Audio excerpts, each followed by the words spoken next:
తాకట్టులో ఉన్న మీ బంగారాన్ని విడిపించి అదే రోజు ఉన్న ఆన్లైన్ రేటుకే మేము కొంటాము. Ganesh gold buyers. మా నంబర్ 9160556916.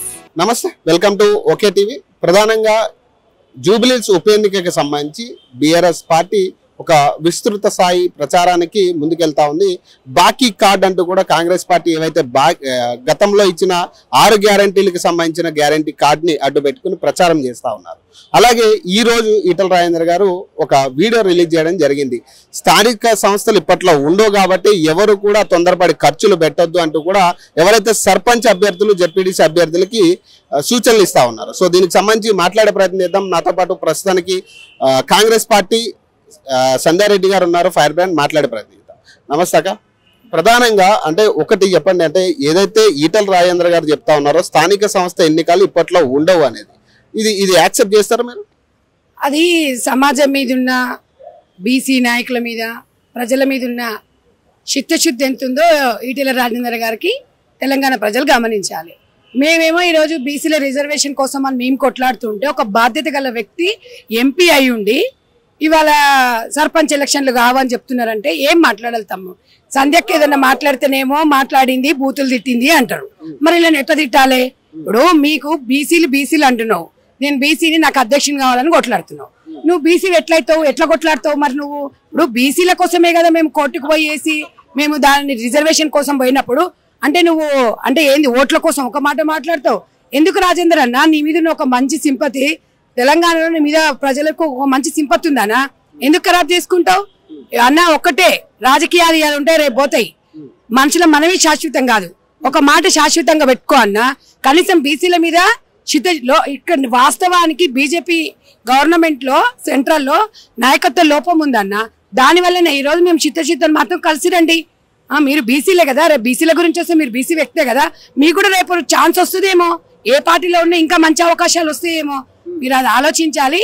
మీరు ఏదో ప్రజలకు మీరు చెప్పినంత మాత్రం మేము నమ్మేటోడు ఎవరు లేడు. కాంగ్రెస్ పార్టీ ఏమో ఇస్తానంటుంది బీసీలకి 42%, కానీ వీళ్ళు చూస్తేనేమో ఈ జీవో కోర్టు కొట్టేసే పరిస్థితి ఉంది. ఖచ్చితంగా ఈ ఎన్నికలు జరగవని కరాఖండిగా ప్రతిపక్ష నాయకులు కేటీఆర్ చెప్తా ఉన్నారు. ఇటు చాలా మంది బీజేపీ నాయకులు మాట్లాడుతా ఉన్నారు. ఏం చెప్తారు? ఒక్కటే తమ్ముడు, ఇప్పుడు మేము కాంగ్రెస్ పార్టీ చిత్తజిత్తుతో ఉంది.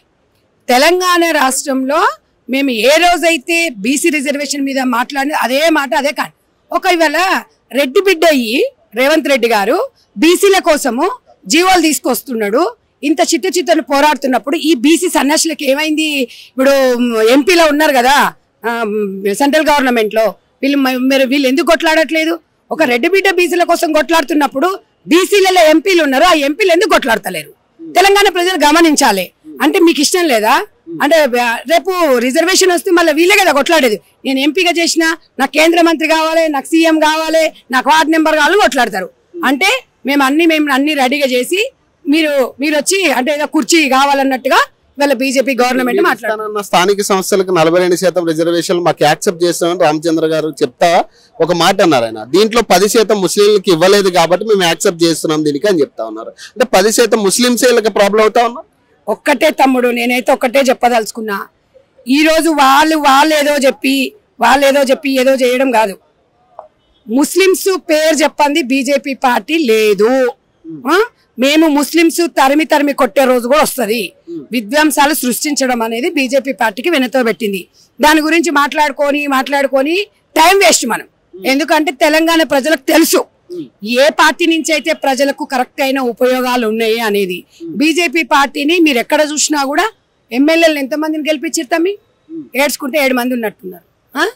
వాళ్ళకి అంతకంగా ఫిగర్ దాటరు, 10 దాటరు వాళ్ళు. వాళ్ళ బతుకులు అంతే. ఇక ఎంపీలు ఇలా చక్కదనాలకి 7 మంది 8 మంది తగలబడేరు.